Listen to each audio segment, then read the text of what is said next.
بسم اللہ الرحمن الرحیم۔ محترم سامعین، السلام علیکم۔ عبداللہ بن عبید بن عمیر رضی اللہ تعالیٰ عنہ فرماتے ہیں کہ حضرت ایوب علیہ السلام کے دو بھائی تھے۔ ایک دن دونوں بھائی حضرت ایوب علیہ السلام کے پاس آئے، لیکن مرض کی بو کی وجہ سے قریب جانے کی ان میں سکت نہ تھی۔ دور ہی کھڑے ہو کر آپس میں تذکرہ کرنے لگے۔ ایک دوسرے سے کہنے لگے، اگر ایوب علیہ السلام میں کوئی بھلائی ہوتی تو وہ اس قدر تکلیف میں مبتلا نہ ہوتا۔ حضرت ایوب علیہ السلام کو ان کی بات سے بڑی ذہنی تکلیف ہوئی، ایسی تکلیف کہ اس سے پہلے کبھی کسی کی بات سے اتنی شدید کوفت نہیں ہوئی تھی۔ آپ علیہ السلام نے بارگاہ الہی میں عرض کی، اے الہ العالمین، میں نے زندگی میں ایک شب بھی سیر ہو کر نہیں گزاری ہے۔ بھوکوں کی کیفیت و حالت کو جانتا ہوں۔ اگر مولا تو جانتا ہے کہ واقعی میری حالت ایسی ہے تو تو میری تصدیق فرما دے۔ آسمانوں سے حضرت ایوب علیہ السلام کی شہادت ملی اور دونوں بھائی آسمانی شہادت و صداقت کو سن رہے تھے۔ پھر عرض کی، الہ العالمین، کبھی میرے پاس دو قمیص نہیں رہی۔ میں برہنہ جسم لوگوں کی حالت و کیفیت سے واقف ہوں۔ اگر تو میری اس حالت کو جانتا ہے تو تو میری تصدیق فرما دے۔ پھر آسمانوں سے صداقت ایوب کی شہادت ملی، دونوں بھائی آسمانی صداقت کو سن رہے تھے۔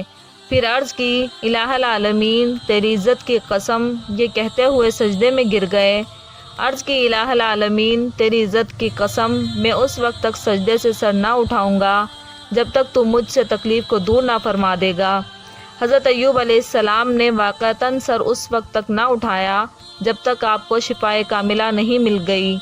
حضرت انس بن مالک رضی اللہ تعالیٰ عنہ سے روایت ہے کہ نبی مکرم صلی اللہ علیہ وسلم نے فرمایا ہے، بے شک نبی حضرت ایوب علیہ السلام 18 سال تک جلدی بیماری میں بطور آزمائش مبتلا رہے۔ آپ کے دو بھائیوں کے سوا قریب و بعید کے سب لوگ آپ سے دور ہو گئے۔ وہ صبح و شام آپ کے پاس آتے۔ دونوں میں سے ایک نے دوسرے سے کہا، خدا معلوم ایوب نے کوئی ایسا گناہ کیا ہے جو جہاں والوں میں سے کسی نے نہیں کیا۔ دوسرے ساتھی نے کہا، وہ کیسا گناہ ہے؟ تو پہلے بھائی نے جواب دیا، تبھی تو 18 سال ہو گئے، اللہ تعالیٰ نے اس پر رحم نہیں کیا، ورنہ بیماری اس سے دور نہ ہو جاتی۔ جب شام ہوئی، دونوں حضرت ایوب علیہ السلام کے پاس گئے تو اس کا تذکرہ چھیڑ دیا۔ حضرت ایوب علیہ السلام نے فرمایا، مجھے نہیں علم تم کیا کہہ رہے ہو، سوائے اس کے کہ اللہ تعالیٰ جانتا ہے کہ میں دو آدمیوں کے پاس سے گزرا جو آپس میں جھگڑ رہے تھے۔ پھر ذکر الہی کرنے لگے۔ میں اپنے گھر لوٹ آیا اور انہیں نظر انداز کرتے ہوئے دیکھا کہ اللہ کے سوا کسی اور چیز کا ذکر ہو۔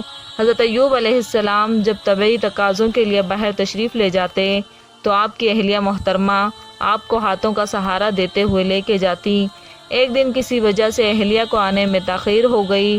اللہ تعالیٰ نے حضرت ایوب علیہ السلام کی طرف وحی فرمائی، ارکض برجلک ھذا مغتسل بارد و شراب، اے ایوب، اس جگہ پر اپنا پاؤں مار، یہ ہے ٹھنڈا چشمہ نہانے اور پینے کو۔ اہلیہ کچھ تاخیر سے پہنچی، دیکھتی رہی حضرت ایوب علیہ السلام سے تکالیف و مصائب کے بادل چھٹ چکے تھے اور آپ خوبصورت و تندرست و توانا ہو چکے تھے۔ اہلیہ کی طرف متوجہ ہوئے تو اہلیہ نے پوچھا، اللہ آپ کو برکت دے، کیا آپ نے یہاں اللہ کے نبی کو مصائب و الم میں گرفتار دیکھا؟ قسم بخدا، مصائب میں مبتلا ہونے سے قبل ان کی وجاہت و شباہت آپ جیسی تھی۔ حضرت ایوب علیہ السلام نے فرمایا، بے شک سرخ رو ہونے والا وہ میں ہی ہوں۔ حضرت ایوب علیہ السلام کے دو کھلیان تھے، ایک گندم کا اور ایک جو کا۔ اللہ تعالیٰ نے دو بادل بھیجے، ایک بادل گندم کے کھلیان پر برسا تو اس کھلیان کو سونے میں تبدیل کر دیا، اور دوسرا جو کے کھلیان پر برسا تو اسے چاندی کا بنا دیا۔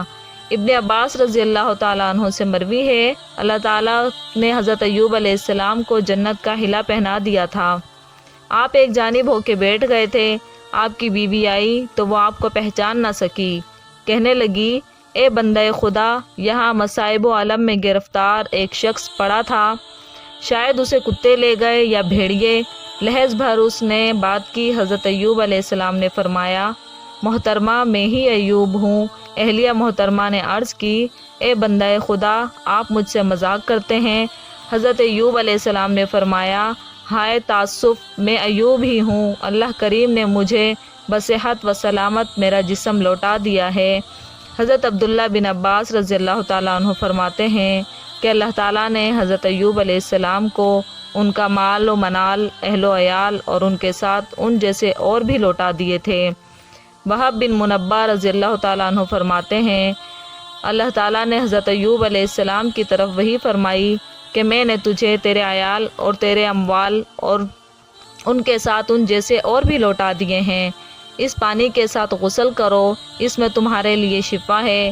اپنے صاحبین کے قریب ہو جائیے، ان کے لیے بخشش و مغفرت کی دعا مانگیں، انہوں نے تمہارے بارے میں نافرمانی کی ہے۔